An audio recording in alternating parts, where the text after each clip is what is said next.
It was supposed to be the happiest day of her life. Anaya Rahman, a 26-year-old medical student from Manchester, was finally getting married to the man she had loved since her university years, Imran Qureshi, a successful tech entrepreneur. Their wedding had been meticulously planned for nearly a year. Every detail, from the velvet drapes in the reception hall to the scent of white jasmine at the nikah, was perfect. Everyone expected a fairy tale, but fairy tales often end where nightmares begin. The day before the wedding, Anaya had her final dress fitting at a boutique in Didsbury. Her mother, Naima, accompanied her, fussing over the embroidery on the lehenga, insisting the sleeves were a touch too long. Anaya laughed, brushing her mother's worries aside, her eyes glimmering with a mix of excitement and nerves. It was around 3:30 p.m. when Anaya received a phone call. Her expression changed slightly. Not fear, not sadness, but a kind of stillness. She stepped outside to take it. "Just give me 10 minutes, she said to her mother, and walked away toward the corner street cafe, saying she'd be right back. She never came back. At first, her mother waited inside the boutique. 10 minutes turned to 30, then an hour. Calls to Anaya's phone went straight to voicemail. Panic slowly replaced patience. The boutique assistants tried to reassure her. Maybe she took a cab home, but Naima knew her daughter. Anaya would never disappear like this, not the day before her wedding. By 6 p.m., Imran was contacted. He dropped everything and drove across the city. They called hospitals, friends, relatives, anyone who might have seen her. No one had. The police were alerted by 9 p.m. Adults have the right to go missing. The responding officer had said with a bureaucratic shrug, unless there's evidence of foul play. The next morning, on the day of the wedding, the reception hall stood decorated and empty. The guests were turned away. The bride never arrived, and thus began a nightmare no one saw coming. Detective Elena Morgan of Greater Manchester. Police had handled her share of missing persons cases, teenagers running off with boyfriends, men faking deaths, troubled souls slipping into darkness without a trace. But something about Anaya's case felt different. She was excited about the wedding, Naima insisted through tears. We were just talking about flowers and centerpieces. She didn't seem sad. She didn't seem like someone who would run away. The boutique's CCTV footage gave them a starting point. Anaya was seen walking out of the shop at 3:34 p.m., phone to her ear. She paused at the corner, seemingly waiting for someone. Then, a silver car pulled up. Anaya looked around, hesitated slightly, then got in. That was the last confirmed sighting of her. The car's plates were partially obscured, but tech enhancements revealed enough to trace it to a rental company.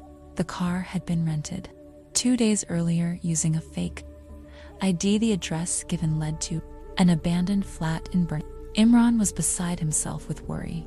She would never run away, he said, pacing in the police station. If she had doubts, she would tell me. We talked about everything.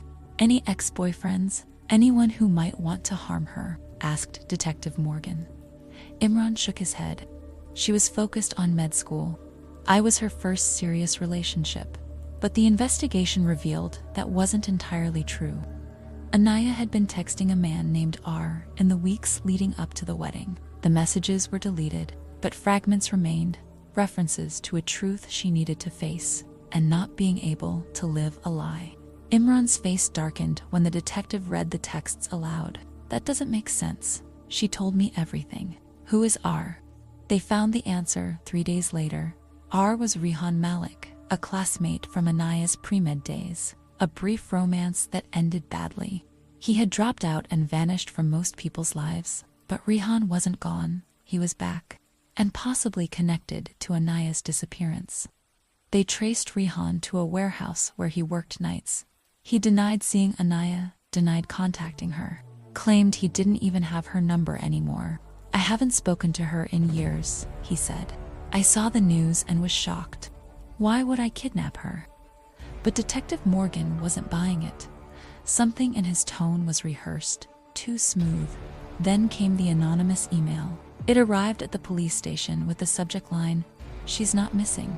She ran. Attached was a 9-second video. Anaya sitting in the back seat of a car. She looked shaken, but unharmed. She spoke in a hushed voice. I left on my own. Please stop looking for me. End of clip. No time, no location. Just static afterward. Naima collapsed after watching it. That's not her, she whispered. That's not my daughter's voice. But it was Anaya's. The facial scan confirmed it. So did the voice match. Imran was silent, eyes bloodshot. He clenched his fists. Something wasn't right. Everyone could feel it. If Anaya had truly run away, why did it feel like she was trying to say something else? The investigation shifted gears. The video, while confirming Anaya was alive, only deepened the mystery. Why would a confident, intelligent woman disappear the night before her wedding and then send a vague, frightened message asking people to stop looking for her? Detective Elena Morgan had seen videos like that before. Hostage situations, coercion, psychological manipulation. People don't just record clips like that and disappear forever unless someone wants them to. Meanwhile, a digital forensics team tracked the source of the email. It was sent via a proxy server, bouncing off multiple IP addresses across Europe. But one clue survived the masking. A background sound in the video, a faint echo of church bells. That narrowed things down. Manchester had dozens of churches, but only a few within proximity to major motorways and industrial areas. A pattern began to emerge, centering around a derelict neighborhood in Gorton, near a now abandoned textile mill. Locals often said strange people came and went there at odd hours. Morgan led a small team to the area.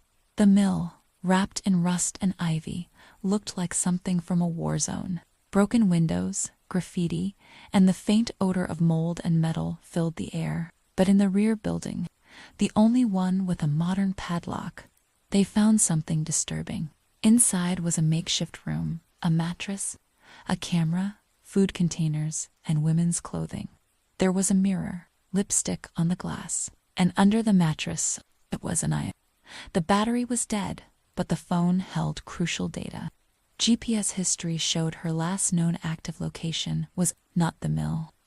It was a countryside home in Cheshire, registered to a woman named Salma Malik, Rehan's older sister. The pieces were snapping into place. When police raided Salma's property, they found nothing. Salma, calm and cooperative, claimed she hadn't seen her brother in months. Her house was clean, no trace of Anaya. But Morgan didn't believe her. She pressed harder. You know she's in danger, she said. Your silence is protecting someone who doesn't deserve it. Salma's hand trembled as she poured tea. Then she whispered, almost too softly, she came here, just once. She was scared. Of who? Salma looked away. Not Rehan, someone else. That night, Detective Morgan reviewed every person close to Anaya, friends, teachers, family. Then something hit her. The person Anaya spoke to on the phone. Just before she vanished, they still hadn't confirmed who it was. The last incoming call was from a private number, and that number wasn't listed in any of the phone records the family gave. While Morgan pursued the digital trail, Imran struggled to keep his world from falling apart. The wedding was supposed to be the beginning of everything. Instead, it became the epicenter of his unraveling. People whispered. Friends avoided him.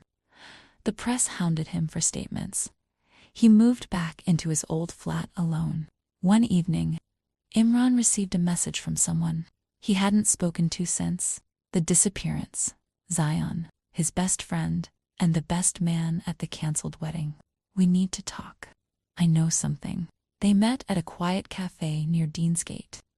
Zion looked nervous, eyes darting. I should have told you earlier, he said, but I didn't think it mattered. Now I think it does. What are you talking about? Anaya, the week before the wedding. I saw her arguing with someone. Who? Zion hesitated. Your uncle, Imran, froze. My uncle Samir. Are you kidding? Zion shook his head. Outside your parents' house? Late at night? She looked upset. He grabbed her arm. She pushed him off and left. Imran's blood turned cold. Uncle Samir had always been close to the family, a loud, charming man. But there had been rumors over the years, quiet things, whispers no one said aloud. Imran stormed out of the cafe. He confronted his uncle the next day. "What the hell did you say to her that night?" Samir played dumb at first, then defensive. She was acting strange. Maybe cold feet. "I told her marriage is serious. Maybe I was harsh. But I didn't hurt her, if that's what you're implying. You touched her. It was a misunderstanding." But Imran's instincts screamed otherwise. He gave Detective Morgan the information. Within 48 hours, police got a warrant to search Samir's home. What they found was damning. In a locked drawer were old photographs of Anaya taken without her knowledge, some from months ago, some clearly from inside the medical campus. Worse, they found a USB drive containing voice recordings. Conversations secretly recorded between Samir and Anaya. One clip stood out, Anaya whispering, "If you don't leave me alone, I'll tell Imran, I'll tell everyone." "Samir, you won't do that. You don't want to ruin the family name before your big day, do you?" A sickening silence followed. Morgan listened to it twice. Anaya hadn't run. She hadn't disappeared because of love or guilt. She was being hunted. And now, they had proof. But one thing still didn't make sense: who recorded the hostage video? Because the voice giving instructions in the background, though muffled, wasn't Samir. It was a woman. Detective Morgan couldn't sleep that night. She kept replaying the voice from the hostage video. It was a woman, calm, controlled, almost robotic, giving Anaya directions. "Say you're okay. Look into the camera. Don't cry." It didn't match Salma Malik or any of Anaya's close contacts. Then, a breakthrough. An audio specialist enhanced the background frequencies of the video. Buried in the static was a distinctive sound, a melodic ringtone. It was a customized tune, an Urdu lullaby, Chanda Mamador. Morgan had heard that somewhere before. She asked Nima about it. The mother froze. "That? When Anaya was little, I used to sing her that song." Najma's hands trembled. "There's only one other person who could have used that. Nadia, Anaya's maternal aunt, estranged for nearly a decade after a bitter family dispute involving property and inheritance. She had always resented Naima for marrying into a more affluent family. She left for Birmingham years ago and never returned. But now, the pieces fit. Nadia still harbored bitterness, and she had found the perfect target, her niece, on the eve of her perfect life. Nadia had connected with Malik through a community group. Both shared resentment toward the Rahman family for different reasons. Rihan for love lost, Nadia for revenge. The video wasn't just a warning. It was proof of control. And Anaya, she wasn't just missing. She was being used as leverage. A tip from a postal worker changed everything. A woman matching Nadia's description had been seen collecting large packages from an abandoned farmhouse outside Birmingham, registered under a fake name. Police raided it that evening. The house was empty, but the basement door was sealed from the outside. They broke it open, and there she was, Anaya, alive, thin eyes swollen from tears, but alive. She was wrapped in a shawl, hands tied loosely, eyes blinking in disbelief as the officers shouted her name. She broke down crying as Morgan embraced her. "I thought no one would find me," she sobbed. Nadia had kept her there for over a week, with Rihan delivering food and filming the hostage videos. The second clip, never released, had been even darker. Anaya had begged for help, but Nadia deleted it. The motive was simple: humiliation and punishment. "They wanted my wedding to never happen," Anaya whispered.